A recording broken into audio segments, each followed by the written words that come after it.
ce qui intéresse la population des gens qui viennent au Forum Data Days. Peut-être le deep learning, un sujet en vogue. Et puis les pizzas, bon, ça c'est mon côté jeuniste. Je ne sais pas si ça fait vraiment jeunes, mais en fait, c'est totalement lié au sujet du deep learning et du big data quand on parle de Pizza Team. Donc voilà, ça c'était la backstory.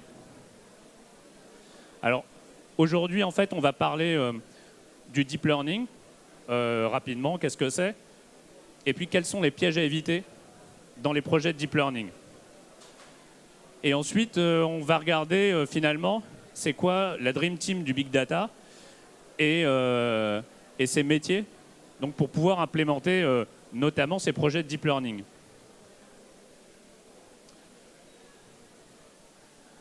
Alors, qu'est-ce que c'est le deep learning et surtout pourquoi c'est important? Pourquoi tout le monde en parle en ce moment? Alors, petite histoire des réseaux de neurones. Alors en fait, l'histoire est très vieille, puisqu'elle démarre en 1943 avec McCulloch et Pitts, qui inventent le neurone formel. Le neurone formel qui au départ est vraiment là pour juste émuler, on va dire, des fonctions logiques. Donc grosso modo, c'est presque de l'arithmétique logique, comme des porte-nantes, pour ceux qui connaissent. Parallèlement à ça, donc il y a aussi, alors là on ne le voit pas, mais il y a Donald Hebb, donc qui découvre la loi dite de Hebb, qui dit que dans le cerveau humain, les neurones qui s'activent en même temps finissent par s'attacher. Donc fire together, wire together. Et fort de ça, vous avez Frank Rosenblatt qui en 1957 va inventer le perceptron. Le perceptron, c'est finalement une série de neurones formels qui est capable d'apprendre des choses au travers de poids et d'une fonction de seuil.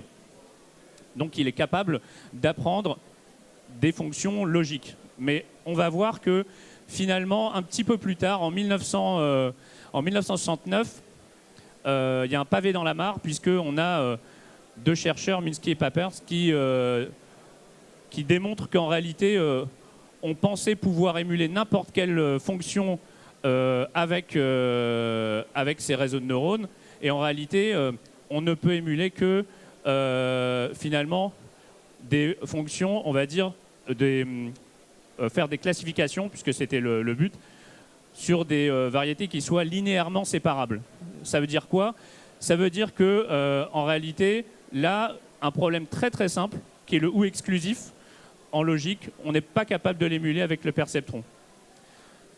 À partir de là, donc là, ça n'apparaît pas sur la frise, mais très peu de temps après, on découvre qu'à partir de non seulement, pas seulement une seule couche, mais avec une deuxième couche qu'on appelle une couche cachée, là, on est capable de passer à un ordre supérieur par rapport à ce problème de variété linéairement séparable.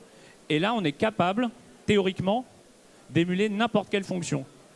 Alors, deux couches, ça peut emmener vers une deuxième couche extrêmement volumineuse. Donc, en pratique, ce n'est pas ce qui est employé, mais on est capable de faire ça. Seulement, à cette époque-là, on n'a aucune idée de comment faire apprendre aux couches supplémentaires les poids pour pouvoir émuler cette fonction. Donc, on a une espèce de traversée du désert, et on connaîtra encore d'autres, mais traversée du désert pour le modèle du réseau de neurones. Alors en réalité, au milieu des années 70, mais là où ça a été vraiment popularisé, c'est en 1986 par Rumelart, Hinton et Williams. On découvre l'algorithme de rétropropagation du gradient de l'erreur. On va en parler tout à l'heure.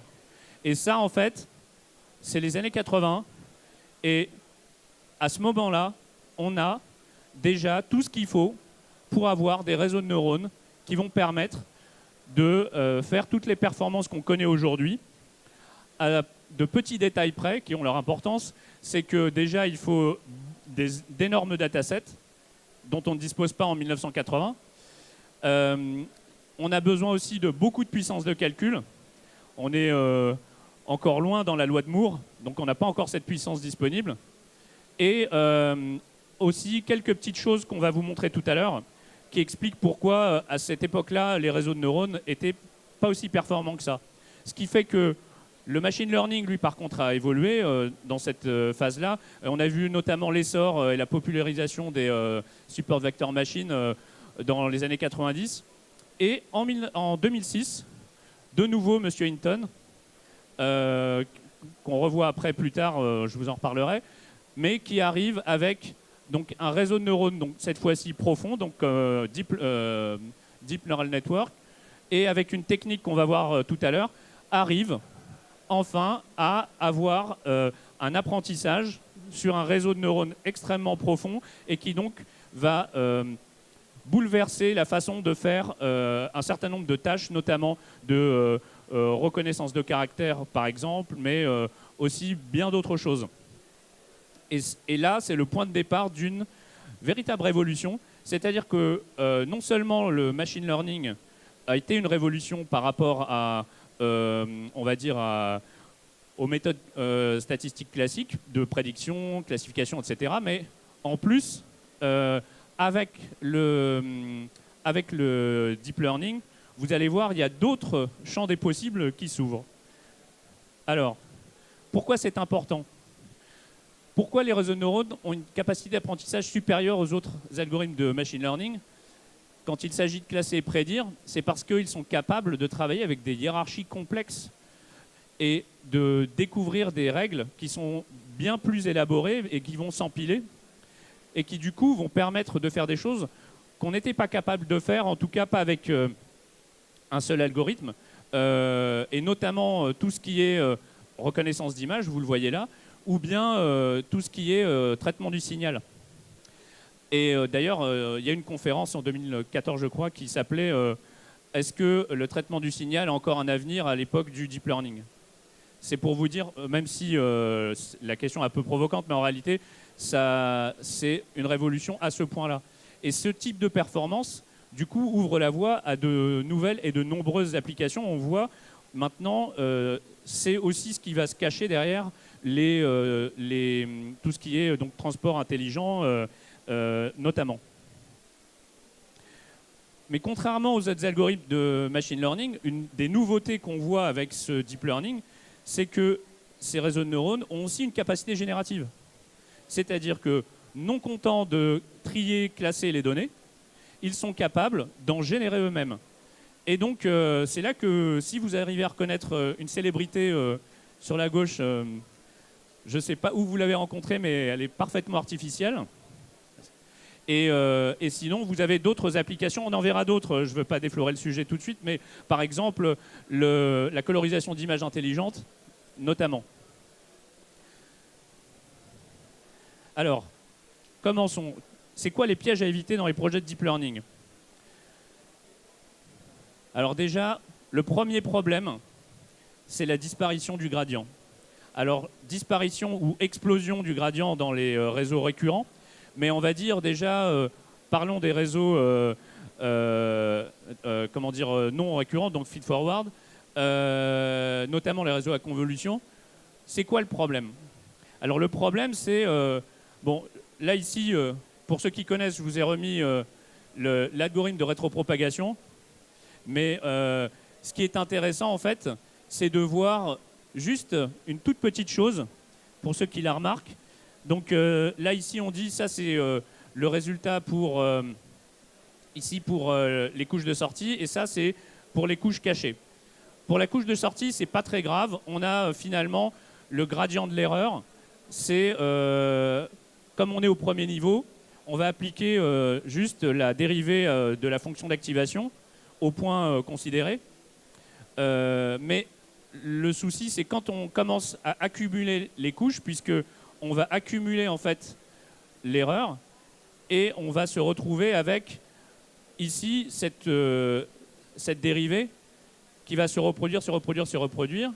Et donc on va se retrouver suivant la fonction d'activation qu'on utilise avec une totale disparition de l'erreur et donc une impossibilité d'entraîner les couches les plus basses.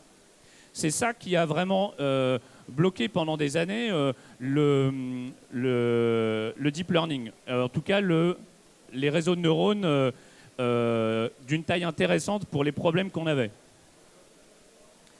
Donc, comment on fait pour traiter ça?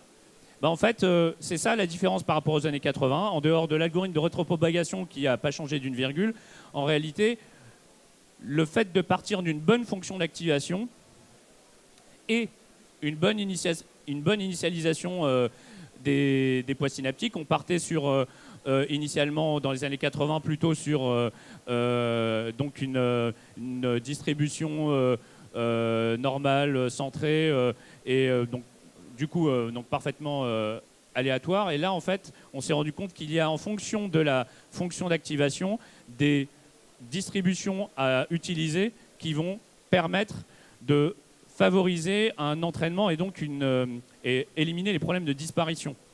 Une chose toute simple, c'est que finalement, quand on était au niveau du neurone formel au tout début, en fait, on se dit, c'est quoi un neurone formel? Un neurone formel, c'est un neurone qui est connecté à des entrées, qui va comparer ces entrées, qui va les peser avec certains poids et qui ensuite, il va vérifier qu'il dépasse un certain seuil pour s'activer. Donc, on est grosso modo sur une fonction seuil, donc sur une marge d'escalier.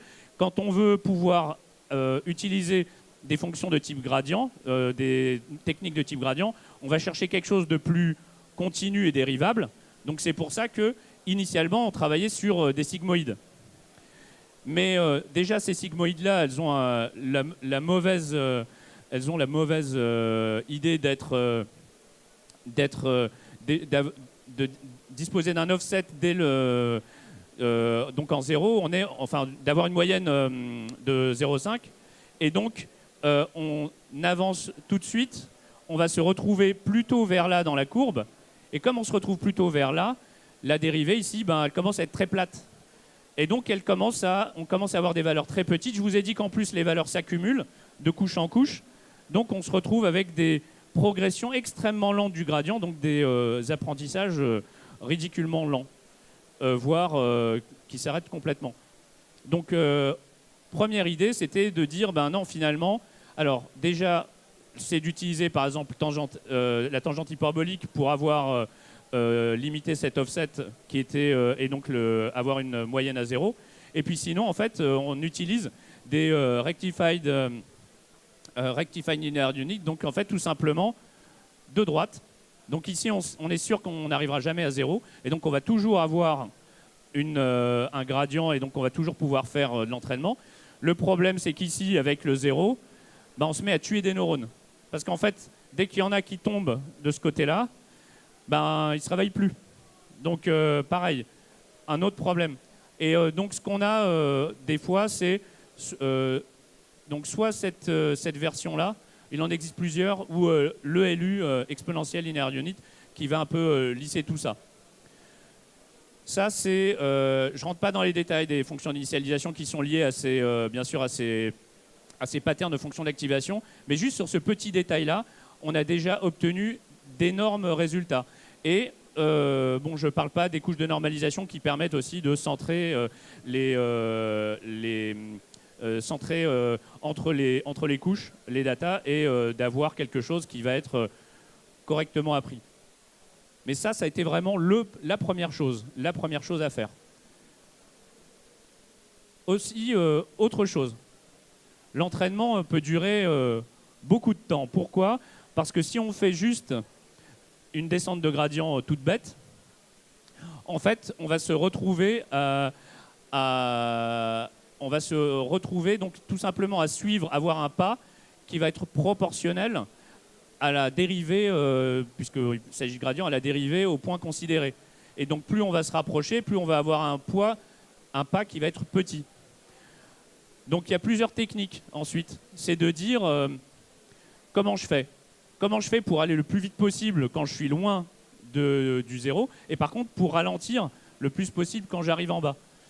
Là, après, c'est assez drôle, il y a pas mal de techniques pour ça qui permettent d'adapter le pas avec des techniques de plus en plus élaborées. Juste pour vous dire, le principe, c'est par exemple de se dire Au lieu de prendre la dérivée comme pas, je vais utiliser une forme d'accélération. Et donc utiliser le gradient comme une accélération et donc accélérer. Par contre, à un moment donné, il faut, pour que je m'arrête, qu'il y ait une certaine friction. Et donc c'est vraiment ce type de notions-là qui sont à la base des algorithmes qui permettent d'accélérer l'apprentissage. Je ne vais pas rentrer dans les détails, mais voilà, et on a vraiment des notions d'inertie ou de quantité de mouvement, de friction, etc. pour aller trouver cet optimum. Ça marche pas mal et ça permet vraiment d'avoir une vitesse de convergence plus importante. Après, il y a le problème du surapprentissage. Ça, tout le monde l'a en machine learning, bien sûr, puisque le but, ce n'est pas d'apprendre par cœur. Si on apprend par cœur, on n'a pas appris à généraliser. Donc, c'est d'apprendre presque par cœur. Ce presque par cœur, c'est tout l'enjeu du machine learning, d'arriver à généraliser suffisamment pour faire des prédictions. Et donc, alors, je ne vais pas rentrer pareil dans les détails, mais on va dire que l'une des techniques les plus appropriées pour les plus populaires, en tout cas aujourd'hui, au niveau du deep learning, pour éviter ce surapprentissage, c'est d'éteindre certains neurones. C'est assez bizarre, mais on peut aller shooter la moitié des neurones par couche à chaque itération, de façon aléatoire, et ça nous permet quoi en fait?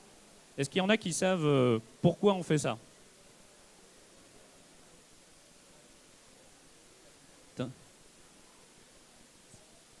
Le réseau n'a plus besoin de s'appuyer sur tous les neurones. Il ne peut plus compter systématiquement sur des neurones qui seraient importants. Et il va être obligé d'éparpiller les poids, en fait. Oui, ça veut dire aussi, finalement, qu'au lieu d'avoir un réseau, c'est comme si on avait une juxtaposition d'autant de réseaux que de tours d'apprentissage, que d'exemples montrés, et qu'on devait faire une forme de moyenne de ces différents réseaux. C'est un peu comme si on allait moyenner sur plein de modèles, en fait. Et donc ça évite le surapprentissage, parce que on n'a pas un neurone un réseau qui va surapprendre tous les items. Chacun va en apprendre. C'est comme si on faisait que chacun en apprenait un, et qu'après ils votaient entre eux, en fait. Donc ça, voilà, assez étonnamment, et ça marche très bien. C'est aussi une des techniques qui, aujourd'hui, est très en pointe et qui permet d'avoir un très très bon taux de améliorer justement ces méfaits du surapprentissage. En plus, avec des modèles aussi complexes, on a vraiment un risque de surapprentissage. Donc là, c'est vraiment une bonne chose. Il y en a d'autres, hein. Après il y a d'autres formes de régularisation.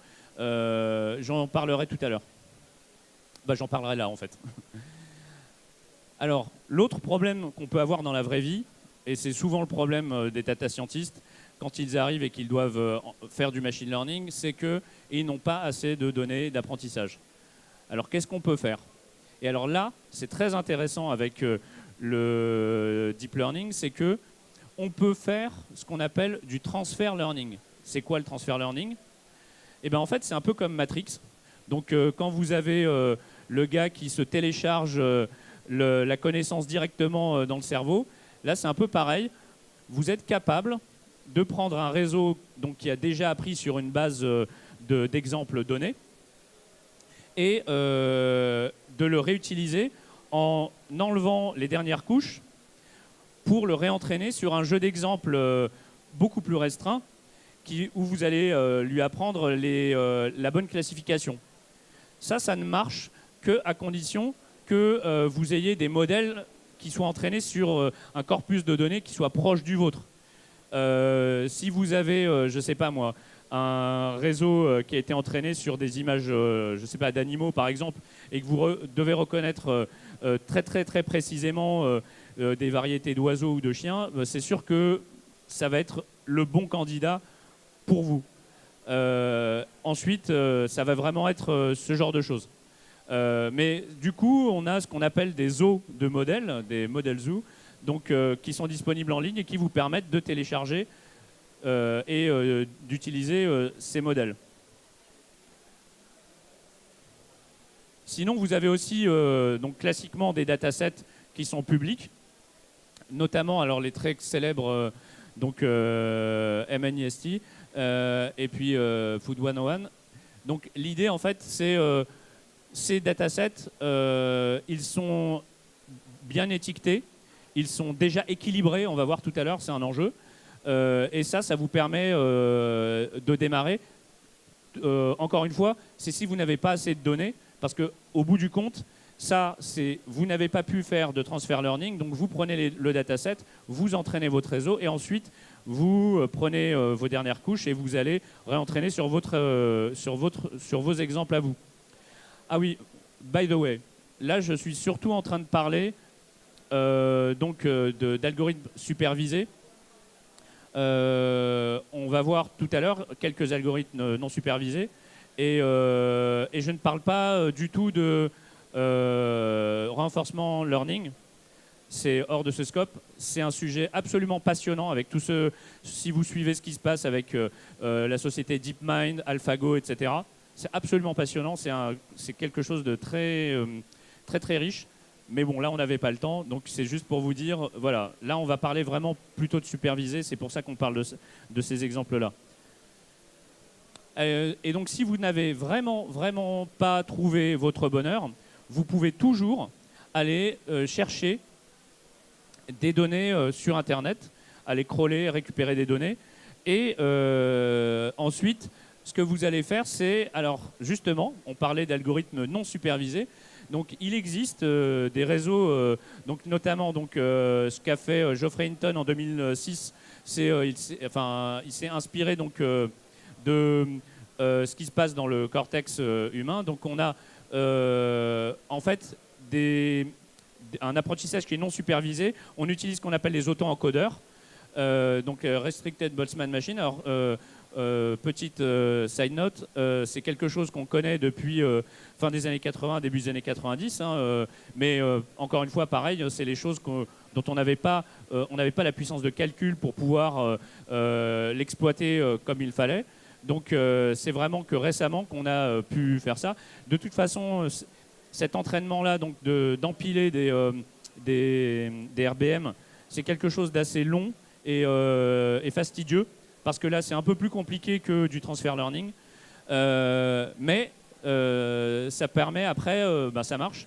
Ça permet d'apprendre des features qui sont très intéressantes et qui vous permettent ensuite, sur votre petit jeu de données, de travailler en supervisé. Mais cette fois, l'entraînement, vous allez le faire sur l'intégralité du réseau. Alors, l'autre problème aussi, c'est si vous avez un dataset qui est déséquilibré. Alors un dataset déséquilibré, c'est quoi? C'est que dans la vraie vie, par exemple, si vous étudiez des données médicales, vous allez avoir des radios, par exemple des poumons de patients sains, beaucoup plus que des radios de personnes malades. Heureusement. Pareil pour la fraude, pareil pour des phénomènes qui sont beaucoup plus rares. Mais comment faire alors dans ce cas? Là, c'est vraiment du machine learning tout à fait classique. C'est qu'on va utiliser des techniques de sous-échantillonnage des classes qui sont surreprésentées. Ça dépend si vous avez vraiment déjà beaucoup de données. Ou bien suréchantillonner les classes rares, voire regrouper les classes rares, voire faire un peu d'hybride de tout ça. Ça, c'est les techniques dont on peut disposer pour essayer d'équilibrer. Mais ça, c'est un écueil à éviter si vous voulez avoir quelque chose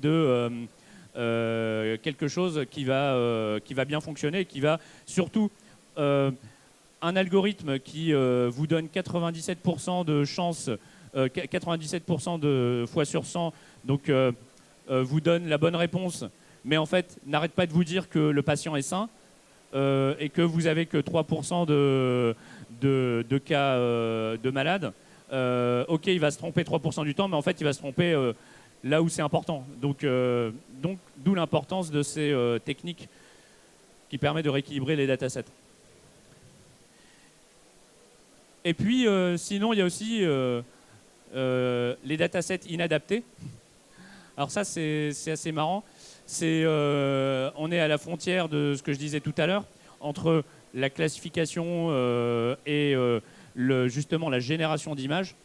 Donc si le dataset d'entraînement n'est pas adapté, on risque de détecter des chimères. Et notamment, donc, quand on parle d'images, on appelle ça des pareidolie. Et là, alors là, c'est dommage, ça se voit pas très bien, mais on voit des chiens un petit peu partout en fait. Parce qu'on a entraîné le réseau à partir d'images de chiens. Et donc, si vous lui montrez Donald Trump, il voit des chiens partout. Google a mis à disposition le code de son logiciel Deep Dream qui permet de renforcer justement ces aberrations pour les mettre en évidence. Et alors, là, c'est là que c'est marrant quand on quitte un peu le deep learning pour arriver vers une nouvelle forme d'art, puisque en fait, des gens se sont amusés, par exemple, à prendre des tableaux de grands maîtres, à entraîner un réseau dessus, à lui montrer un paysage, et hop, vous avez le paysage peint par le grand maître. Donc ça, c'est assez fascinant, hein.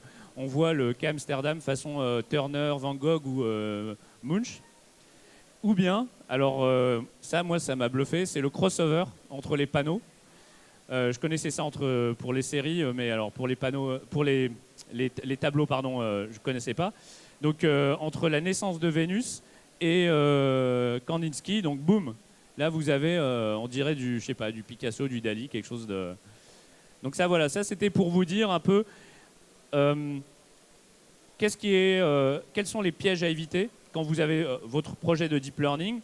On n'a pas effleuré tous les problèmes et toutes les questions. Notamment, je vous montre très rapidement, par exemple, on peut faire aussi de la data augmentation. C'est pour ça que j'avais mis cette petite photo de Warhol, pour ceux qui se sont posé la question, pour qu'est-ce que ça faisait là. Donc, vous pouvez reprendre des images avec différentes positions, différents éclairages, etc., pour augmenter à la fois vos données, et en plus, ça améliore, vous évitez le surapprentissage en faisant ça. Donc là, il y a des techniques. Mais voilà, c'était trop court de tout aborder. Mais voilà, c'était pour vous donner un peu un aperçu des problèmes qu'on rencontre lorsqu'on veut faire du deep learning dans la vraie vie. Et ce que je voulais vous montrer aussi, c'est que le deep learning dans la vraie vie, il peut arriver très très vite.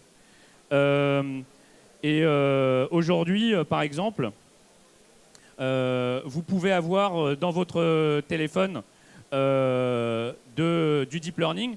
Alors, jusqu'à présent, les fabricants de smartphones utilisaient des fonctions de deep learning en trichant. Parce qu'en fait, ils appellent des web services au travers du cloud et ils vont appeler et faire donc du deep learning. Mais là, ce que je voulais vous montrer, c'était qu'on peut en faire en mode avion.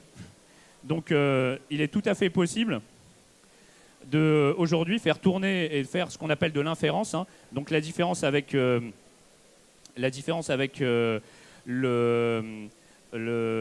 l'entraînement, c'est que l'inférence est beaucoup moins consommatrice en CPU, en puissance de calcul d'une façon générale. C'est que il est difficile de faire de l'inférence. Après, je reviens sur la page. Après, je reviendrai sur la page. Parce que là, tu ne switches pas. Ah oui, non, il faut que je mette. Pardon. Excusez-moi. Donc, je disais, oui, il est difficile de faire de l'entraînement sur autre chose que des très grosses puissances de calcul aujourd'hui. On utilise des cartes graphiques, on utilise des processeurs dédiés. Mais par contre, l'inférence, ça commence à devenir abordable, surtout avec la puissance des smartphones dont on dispose. Et donc, je peux tirer un peu le câble? Pas trop? D'accord. Bon, on va essayer de faire comme ça. Donc là, petite application. Alors, donc vous voyez, est-ce que vous voyez là? Alors, ordinateur portable. Attendez.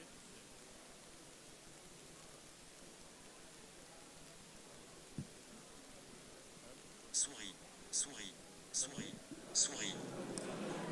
Hop.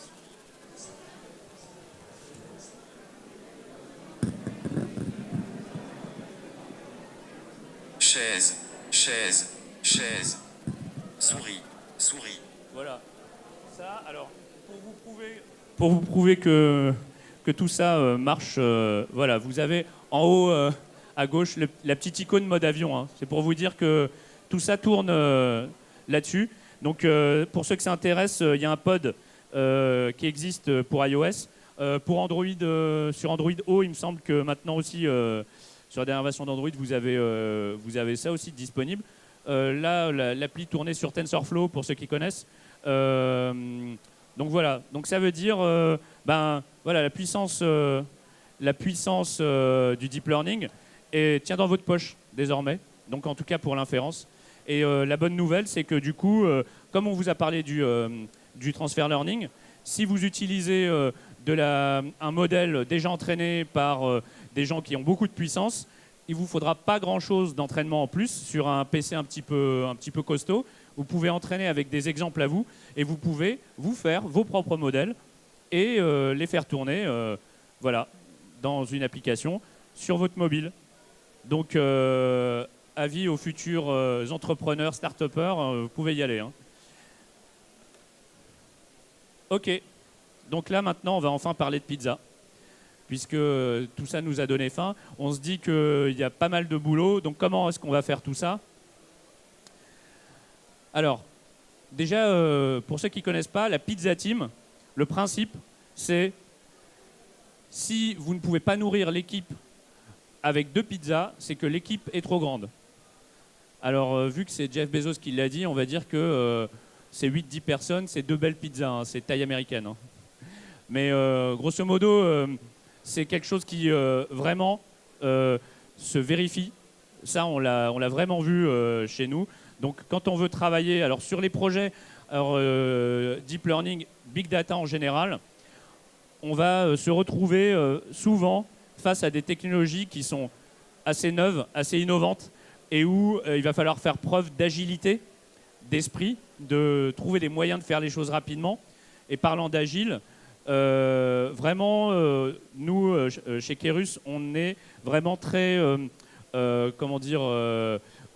promoteur de la démarche agile et Scrum en particulier. Donc ça, c'est vraiment quelque chose qui nous tient à cœur. Une équipe à taille humaine qui se connaît et avec une hiérarchie très flat. C'est pas de chef. On est tous au même niveau, on est des équipiers et on cherche à faire que le projet avance et réussisse. Alors, comment ça se passe dans la vraie vie? Dans la vraie vie, alors, quand on travaille pour un client, on a souvent quand même un boss qui va être chez le client, généralement, le Chief Data Officer, qui va coordonner. Mais ensuite, l'équipe va se partager en gros entre 2 pôles. Une partie plutôt data science, qui va travailler plutôt avec les métiers, donc data scientist, data miner, et une partie plutôt IT, plutôt ingénierie, et qui va travailler donc, voilà, avec la direction informatique ou l'IT.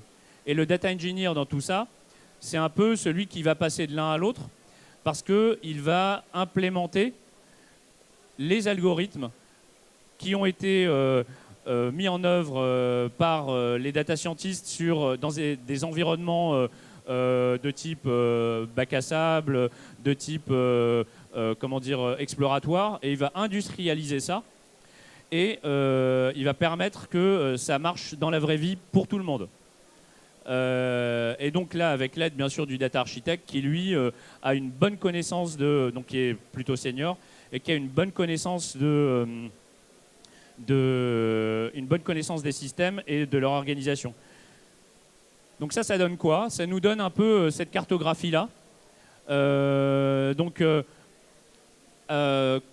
Complètement à gauche, vous avez plutôt le data scientist, donc qui lui va être chez nous. Alors data scientist, data miner, suivant les projets, ça s'appelle pareil. Ça va être data scientist, c'est un peu plus vaste.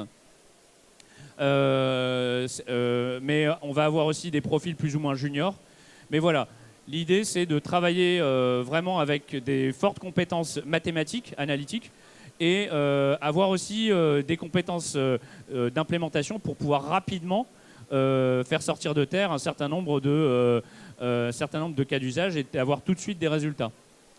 Et puis, donc, à l'autre côté du spectre, on trouve le data architect qui, lui, a vraiment à cœur de construire des architectures scalables, distribuées, scalables, industrielles, qui vont permettre, comme je disais, de faire tourner les algorithmes qu'on a vus, mais sur du long terme, dans la vraie vie, intégrés dans l'écosystème d'un client, ou bien dans le cloud, voire les deux. Et donc qui va travailler avec le data engineer. Et le data engineer, ça va être plutôt des postes de, on va dire, plus vous êtes junior, plus vous êtes plutôt du côté data engineer. Et ensuite, c'est avec de l'expérience, de l'expertise, vous allez passer du côté architecte. Le data analyst, entre les deux, il est extrêmement important parce que lui, c'est pas ses compétences techniques, informatiques ou mathématiques qui sont les plus importantes. Lui, ça va être sa capacité de synthèse, sa capacité à comprendre le problème. Ça a l'air de rien, c'est énorme. C'est lui qui fait qu'on est capable de traduire le besoin métier et il comprend ce que peuvent faire les uns et les autres et comment on peut travailler et qui va donc faire la partie, le lien avec l'expression de besoin du métier. Donc, data engineer, data scientist, il y a parfois un flou parce qu'on a les mêmes buzzwords sur les CV. Spark, par exemple. Alors, ça n'a rien à voir. Le data engineer qui va paramétrer un cluster Spark en disant voilà les paramètres de Yarn, les paramètres de JVM, etc., etc. Et puis, de l'autre côté, vous avez le data scientist qui va utiliser je ne sais pas, du PySpark ou du Scala natif et qui va utiliser certaines librairies là-dedans et qui ne va pas du tout s'occuper de cette partie-là. Ou le data engineer, encore une fois, lui le data scientist lui a fourni un code qu'il a fait tourner sur scikit-learn et lui dit bon bah maintenant c'est bon, tout est prêt, tu peux le faire tourner. Il dit oui mais est-ce que tu es sûr que cet algorithme il est distribuable? Parce que le best of breed n'est pas forcément distribuable et des fois on doit utiliser des algorithmes approchés pour pouvoir faire la même chose mais sur un environnement distribué industriel. Donc voilà. Alors le data engineer, alors pourquoi j'ai pas fait le portrait robot de tout le monde? Alors là c'est vraiment, je prêche pour ma paroisse parce que donc chez Kerus je suis responsable de la practice Big Data et Cloud, donc la partie ingénierie. Et donc, voilà le type de profil que je recherche, si ça intéresse certains d'entre vous. On est très, très demandeur de ce type de profil. Donc, je vous laisse prendre connaissance. L'idée, c'est on a besoin de personnes qui soient, comme je disais, agiles. Des gens qui savent travailler en équipe et qui sont,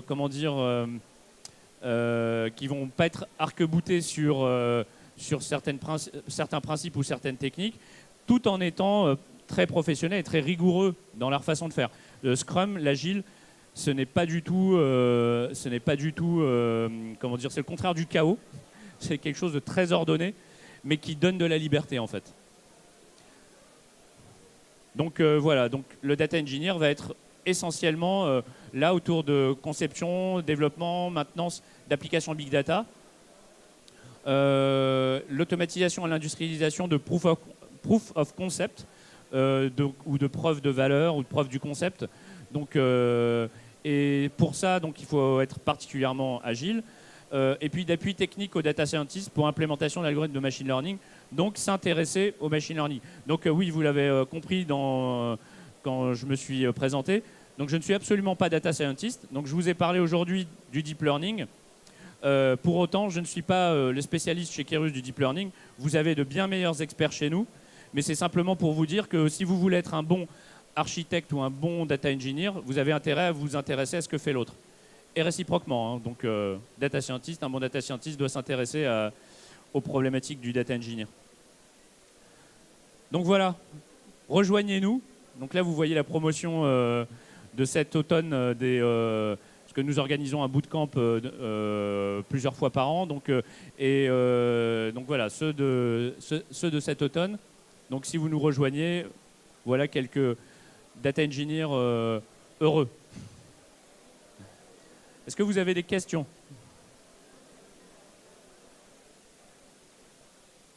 Alors, petit sondage. Parmi vous, qui se place plutôt du côté data science? Ouais, sur le deep learning, c'était grillé. Hein. Et qui se place plutôt du côté data engineer? Alors vous m'intéressez, parce que vous êtes venu à la conférence Deep Learning, et donc ça, c'est très intéressant sur le mindset. Voilà. Je vous remercie. Merci de votre temps.